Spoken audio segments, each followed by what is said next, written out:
the three different laws for vector addition. The first one was triangle law of vector addition.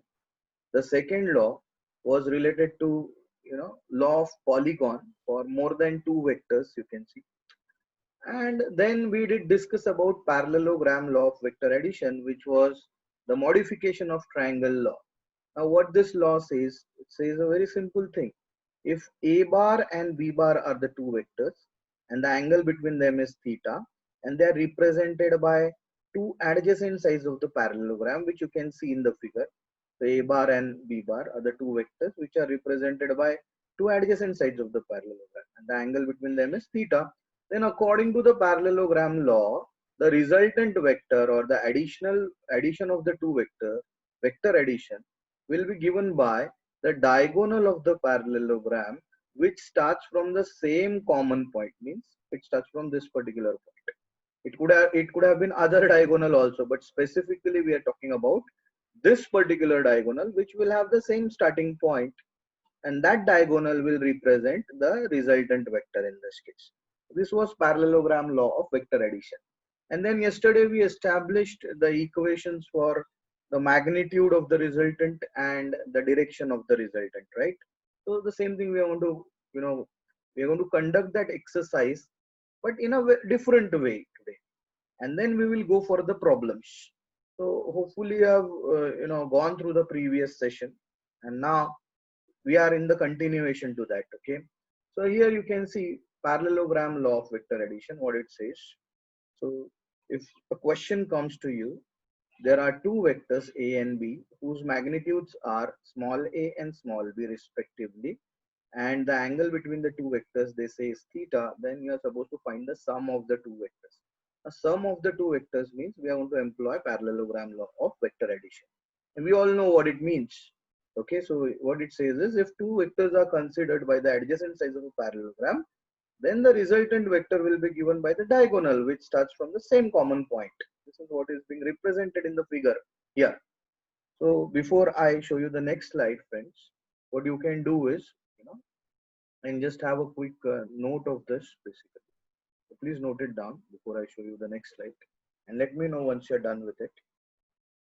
We are studying parallelogram law of vector addition in a different sense or a different way, you can say, because vectors cannot be directly added like scalars. You can directly add them, you can directly subtract them, but when it comes to vector, directly you cannot add them or subtract them because of the directions involved. That these are the techniques where we keep on adding vectors using these laws. So again I repeat what parallelogram law of vector addition says. If two vectors a bar and b bar, say for example, are represented by the adjacent sides of the parallelogram as shown in the figure, and theta is the angle between them, then the resultant or the sum of the two vectors, vector addition, will be given by the diagonal of the parallelogram, which starts with the same common point, starts from the same common point. This is what this law says. Okay, all right.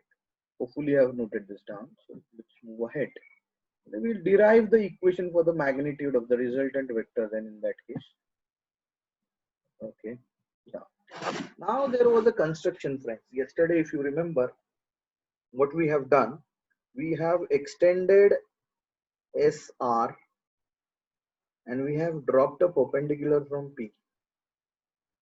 All right. This was the construction yesterday. Now, if this angle is theta, this angle has to be theta. Why? Because two parallel lines and the transverse, corresponding angles. You can see. Now there are two right angle triangles. So RQP is a right angle triangle. So if you want this side, trigonometrically it will come out to be B sine theta, because if this is B, this has to be B. If this is A, this has to be A, because it's a parallelogram, right? So you can see this side will be, if this side is B, then this side will be B sine theta, and if this side is B, then this side will be B cos theta. This is what we have seen yesterday, if you all remember, right? So let's move ahead. We are interested in finding out the magnitude of the resultant, friends. Yeah, so to talk about the triangle now, this right angle triangle PQS. So hopefully you are able to locate it. Okay, so in the diagram, you can see triangle PQS Q, and then S is a right angle triangle. So you can apply Pythagoras theorem here. So that gives you PS square, hypotenuse square, is equal to PQ square plus QS square. Now, when we talk about, you know, in a right angle triangle over here, if we talk about Pythagoras theorem, it comes out to be PS square equal to PQ square plus QS square. Now this PS, if you observe, so what is PS? PS is the resultant. It's a diagonal. It's a resultant. It's denoted by the notation C. Yesterday it was denoted by the notation R. So here it is denoted by the notation C. So time and again the notations can change. So far as you know the meaning of it, that is more important. Alright. So considering the meaning of it while deriving is more important. Notations can always change. Different books will have different notations. Now here for this particular diagram, PS square can be represented as C square. PQ, now we all know what is PQ, B sine theta. Okay, just put it as B sine theta square. QS, what is so QS, QS, QS? QS is A plus B cos theta.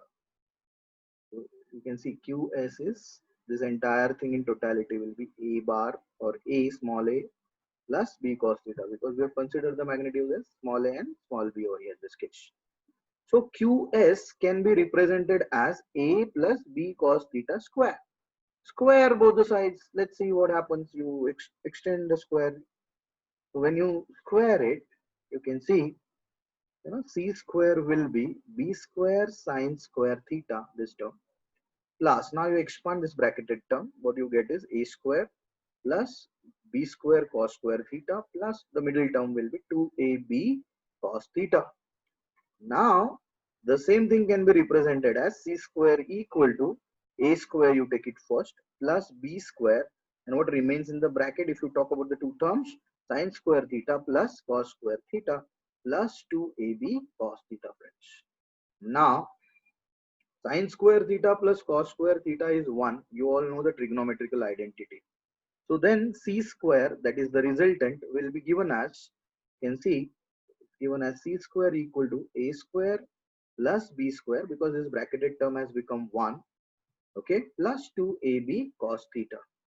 So you take the square root of this. So what you get is, you take the square root, you can see, you just have a look at it. When you take the square root, friends, just give me a moment. Yeah, so here you can see C will be root of A square plus B square plus 2AB cos theta.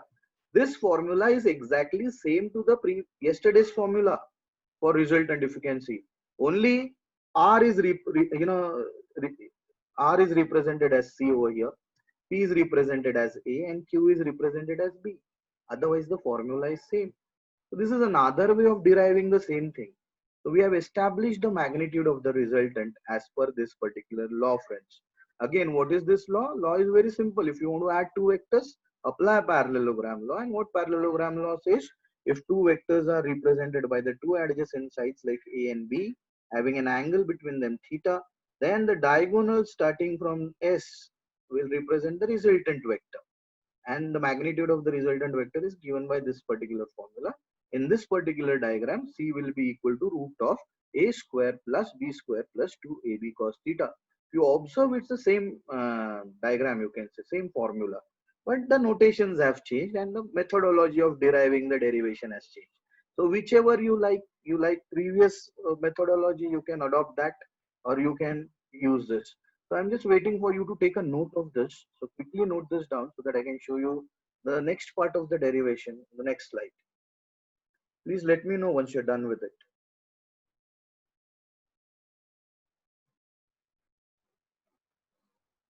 Yeah, and hopefully the things are pretty clear and you understood the difference between the two methods also. Okay, good. So most of them say yes, and most of them respond that they have understood also. Okay, fine, good. So let's move ahead then. So the same formula, again we take a square root on both the sides and then you get this next slide, you can see. Yeah, so C will be equal to root of A square plus B square plus 2AB cos theta. Now, if the vectors were P and Q and the resultant was R, the same formula would have been R equal to root of P square plus Q square plus 2PQ cos theta, which we have derived yesterday, if you remember. All right, now let's move ahead. Let's talk about the direction. So again, we talk about the right angle triangle PQS. Hopefully, you are able to locate that triangle. So if we talk about the triangle PQS, this is the triangle I'm talking about, PQS. Again, it's a right angle triangle. Now, if I want the direction of this, so that's given by alpha, because the diagonal is making angle alpha with the first vector. So alpha is the direction of the resultant. So let's say tan alpha in this case will be, if I'm talking about tan alpha of this triangle, will be opposite side, that is b sine theta, upon adjacent side, that will be a plus b cos theta, isn't it? So let's say tan alpha in this case will be PQ upon QS. So PQ you all know, as I said earlier, b sine theta, and QS is a plus b cos theta. So had it been in terms of P and Q, it would have been Q sine theta plus P plus Q cos theta. Yesterday we have derived this. So alpha, if I want, so you can see one equation gives me the direction and other equation. So this equation gives me the magnitude. This equation gives me the direction of the resultant.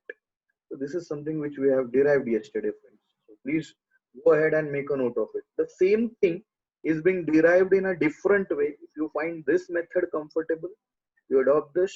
You could have you find yesterday's method to derive as comfortable. You adopt that. It all depends on you. Another way of making you understand things, friend. Okay. Okay. Hopefully done. Okay. Ayush also says done. Chal. Now, an interesting interpretation. Hopefully, you have understood the parallelogram law of vector addition to perfection. All right, this was regarding the sum of two vectors, friends. So let's interpret it now in a different sense. Hopefully, you are done with this. Moving ahead. Yeah, let's talk about the difference between the two vectors. Now, if I want to find the difference between the two vectors, that was the sum. Now, I want to find the difference. So again, we are talking about the same two vectors, a bar and b bar. The angle between the two vectors is theta. A bar ka magnitude is small a. Small b represents the magnitude of vector b bar. Now you're supposed to find the difference between the two vectors. So what you are supposed to do using parallelogram law? Okay. So using parallelogram law, we know a bar plus b bar, magnitude of that will be given as root of a square b plus b square plus 2ab cos theta. This is something which we have derived right now. Okay, now what should happen if I'm going to work out a bar minus b bar?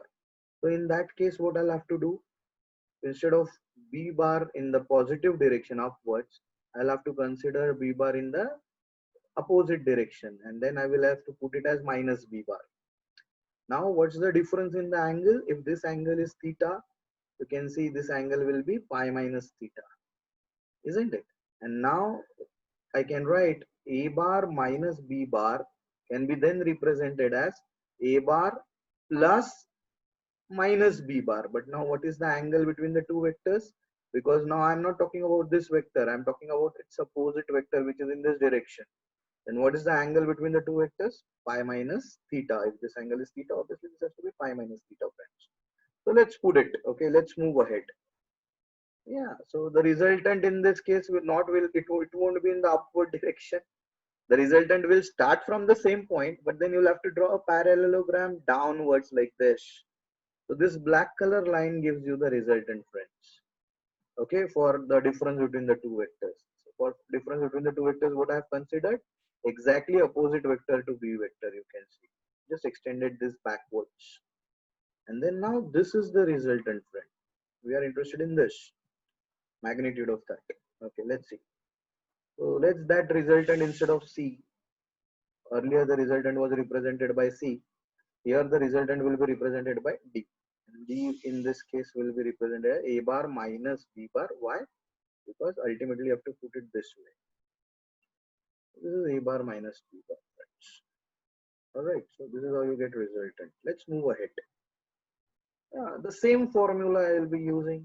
This formula itself. So it was A bar plus B bar square, A square plus B square and the square root. plus 2ab. But now instead of theta, what's the angle between the two vectors, friends? You can see the angle between the two vectors is pi minus theta. Now if the angle between the two vectors is pi minus theta, I'll put it as pi minus theta. Pi minus theta, cos pi minus theta will come out to be, minus cos theta, isn't it? And therefore, in this case, the resultant will be given as a root of a square plus b square. And instead of the plus sign, it will be minus sign over here. Minus 2ab cos theta. So this is how you have changed the approach, If you want a difference between the two vectors, graphically you should go ahead with this. Yesterday I have shown you various cases where the angle between the two vectors was pi. You got the same formula because cos 180 was minus 1 and then you get this as minus 1. Either you analyze it that way or you analyze it this way, one and the same. So hopefully you have understood the analysis, friends. Okay, so now you can see this same diagonal I will superimpose here at the top. So the same diagonal from this particular end till this end will represent a bar minus b bar. If we were talking about a diagonal which was starting from this point and moving here in this direction, that diagonal was representing a bar plus b bar. But you can see this diagonal in an opposite order is representing a bar minus b bar. What I have done is I have just shifted this diagonal upwards to this. So this is how, the same thing what you have understood yesterday is being, represented graphically today. We are beating about the same bush.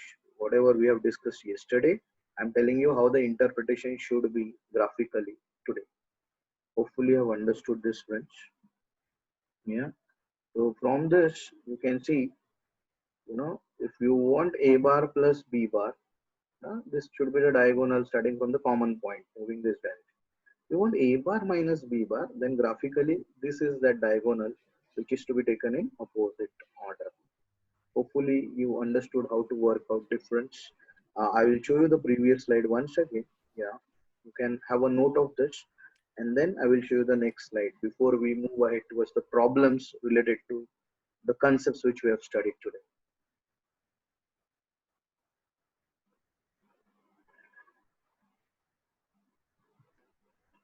Okay, most of you say yes, done. Okay, fine.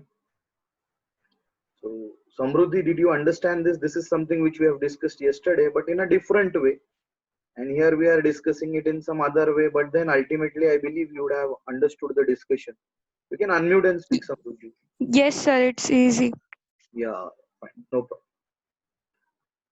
Okay, so hopefully you have done this. You have made a note of this. Make a note of this slide also. Here, when you want to subtract two vectors, how exactly you would do it with using, this law.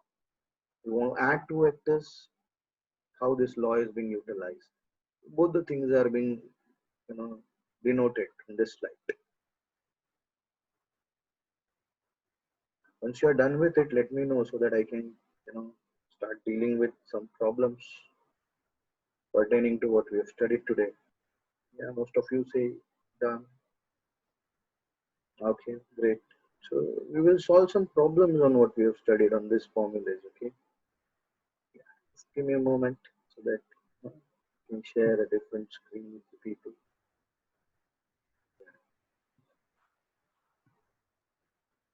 Yeah, let me share this problem. What the problem says, you can see the resultant of the two forces, each of magnitude f, acting at a point is root 2f. So what they mean is, obviously you want to use this formula. Just now we have derived this. Yesterday we have derived this. R equal to root of p square plus q square plus 2pq cos theta. Today the formula was in terms of a and b. But this formula is the same formula which I'm talking about. Now what's given to you? Two forces of magnitude f. That means p is f. Magnitude of p is f. Magnitude of q is also f. And resultant of this is root 2f. That's what they say. Everything is given to you and you are supposed to find out the angle between them. Substitute the values. Instead of r, put it as root 2f. Instead of p, put it as f. f, here also it will be 2f square plus cos into cos theta, sorry. Then if you take it, this f square and f square will become 2f square. You can take 2f square common. When you take 2f square common, what remains in the bracket is 1 plus cos theta. You take the square root on both the sides, or you square both the sides in a way. This will be how much? Root 2f. Here also you take the square root, it will be root 2f. And what remains in the bracket is root of 1 plus cos theta.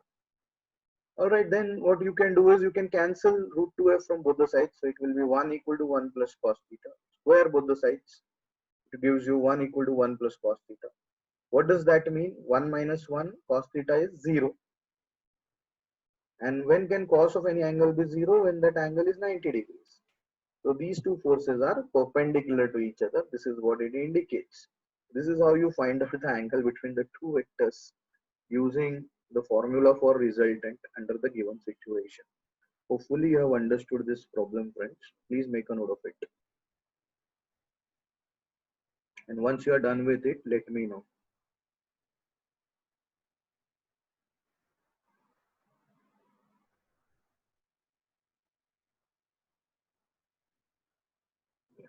Most of you say yes.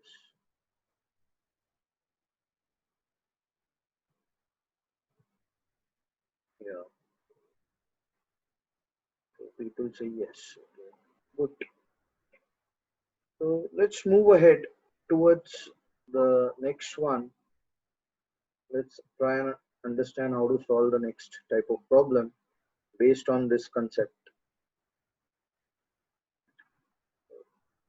What this concept says is, okay, so the resultant is given by this particular formula. This is the formula which we have studied. Let's deal with the next problem. Here, in this case, they have given you the values of the two forces, friends. You can see 12 Newton and 16 Newton. So P is 12 and Q is 16. So P square will be 144. 16 square will be 256. 2 into 12 into 16. And the angle between them is 45. So cos 45, you can see. Cos 45 means 0.707 or 1 upon root 2, one and the same. When you solve it, you put the values in the formula and you get the resultant, you can see. You solve it. 400 plus in bracket, it would be this entire thing. Okay. So taking the square root of it, you will get the magnitude of the resultant as 25.91 Newton. Then let's talk about the direction, because they are also asking you about the direction in this problem. It's not only about magnitude. So how you work out the direction, friends? So direction is tan alpha, we all know. And the formula for tan alpha was P sine theta upon Q plus P cos theta. Now what I will do is I'll substitute the values in this. I'll work out the calculations and show you. Before I do that, I want you to make a note of this. Please let me know once you're done with it so that I can share the next slide where the direction is worked out.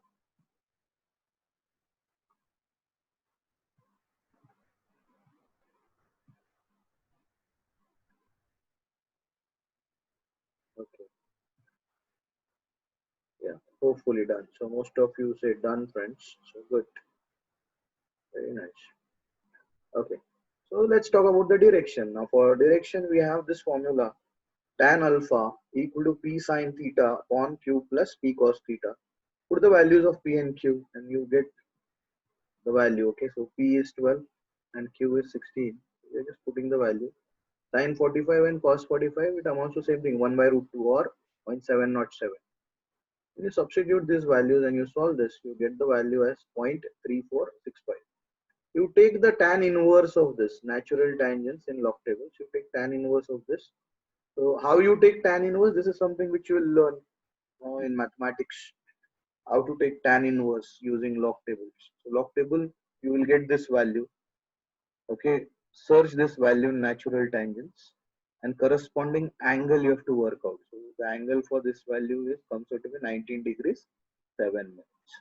So this operation can be done with the help of log table, friends. So please make a note of this where you get the value of alpha. Oh, sorry, yeah.